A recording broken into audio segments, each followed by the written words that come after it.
Hi, I'm Dave Meli. I'm here continuing to talk to you about our whole muscle program that we have here at the Healthy Butcher. Right now we're going to be talking all about tenderloin. This is NAMP number 189.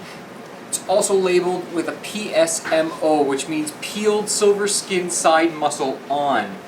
We're going to go through what it means if you were to order this muscle, where all the savings are, and how to prepare it from that. So, but once again, this is an outstanding way to buy tenderloin, especially if you're going to be cooking a whole lot of tenderloin steaks in the summertime, or if you're going to have a big dinner party and you want a large roast. This is a great way to buy tenderloin.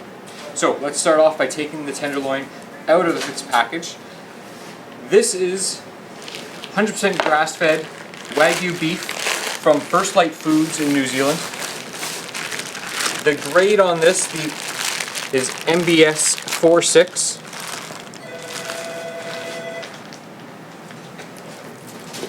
Now, as you can see, this is extremely well cleaned up. For Wagyu, there would be a lot of fat all the way around this tenderloin. They've removed all that fat that would be encasing this tenderloin, and all they've basically left is the silver skin and the chain. So we're going to start off by removing this chain. And as you can tell, I don't even need my knife yet. I'm just peeling the chain back. And the chain, if it doesn't fall right off, sometimes you just gotta encourage it a little when it reaches this part of the tenderloin. Now the chain, this is something that I love to have when I get tenderloin, because this is great to make steak tartare, and I'll often, when I roast a whole tenderloin, I'll serve an appetizer steak tartare cut out of the chain, and it just requires a little bit of cleaning up. I'm just going to feather off some of this fat cap, and so feathering is just this process where I give myself a little handle. I'm just going to use these nice long strokes to remove this fat cap.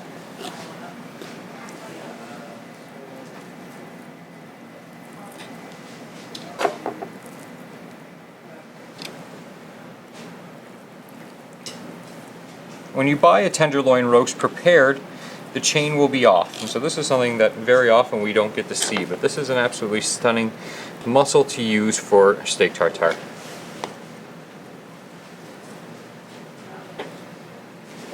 And then at this point, this is when I would get into my hand chopping of this for steak tartare.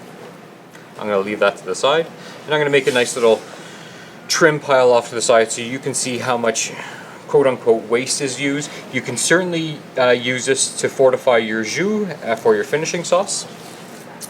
On top, I'm now going to feather off this silver skin. So I'm just going to start from one end. Now the silver skin almost feels like rubber. And so what I'm doing is I'm actually putting a light amount of pressure on the face of my knife when I'm doing this, so I can feel that rubber up against the steel. And that's what's guiding my muscle. And the better you are at this, the less amount of meat you will actually have on the silver skin. Because you obviously want to leave all the muscle on the tenderloin and as little from feathering.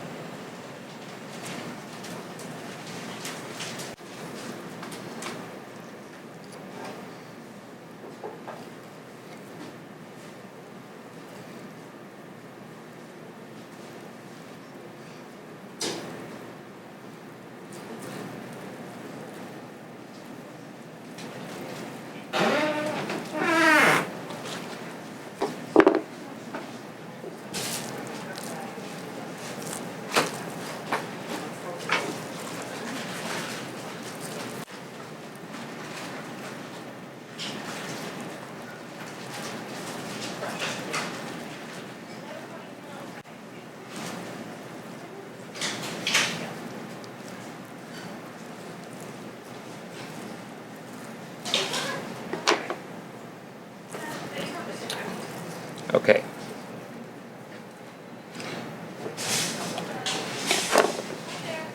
I feel pretty good about this tenderloin now, maybe just a little bit more off the top.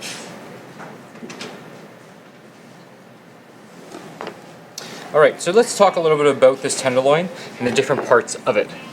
As you can tell, it's really fat on one end. You got a nice middle section, it's very evenly sized, and then it starts to taper over to the other.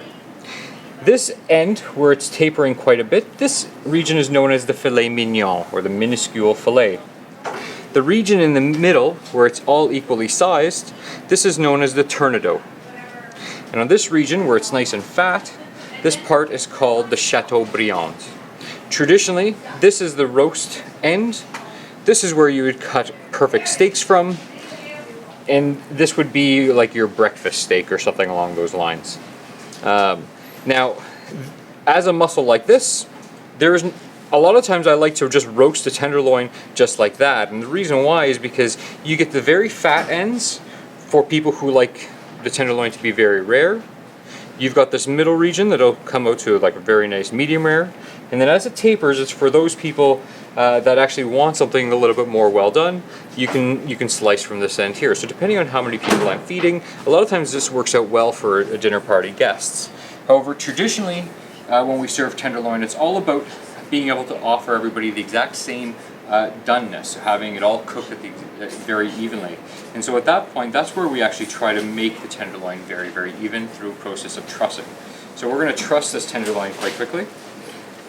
So what I'll do is I'm going to pick an end in my filet mignon where I'm going to cut just about all the way through it.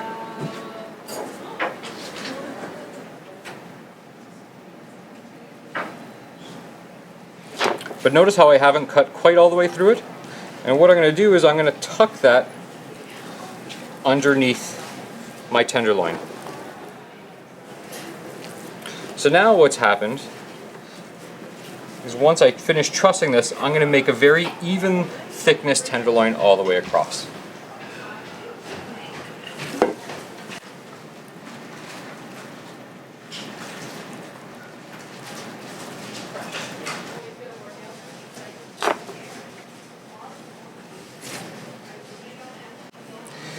Now when I put ties in my trussing, there's two mentalities to where I'm putting my ties. If it's a roast, you want to add enough ties in there just so it holds together in equal spacing. However, if I'm going to be putting in these what we call darts in here for steaks, then what I'll do is I'll space them in such a way that I can cut evenly sized steaks. And that's going to be dependent on how thick you want your tenderloin steaks to be.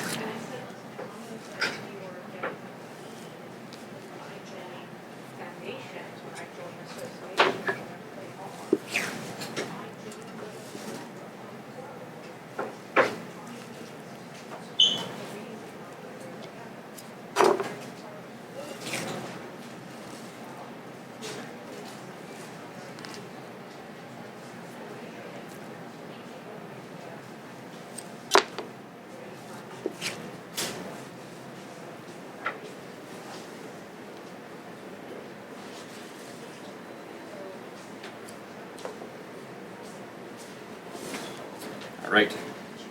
So here we go. Here is our trussed tenderloin. What we've done is we've tried to keep it as even as possible. And now we're going to, and if you wanted to leave that as a roast just like that, perfect. If you wanted to cut steaks, you grab your largest knife, be it a steak knife or a chef's knife, and you want to start on top of your steak and do one full stroke, just like that.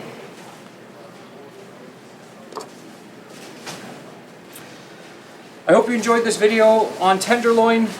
These muscles are a great way to be able to buy the best beef in the world at an outstanding price.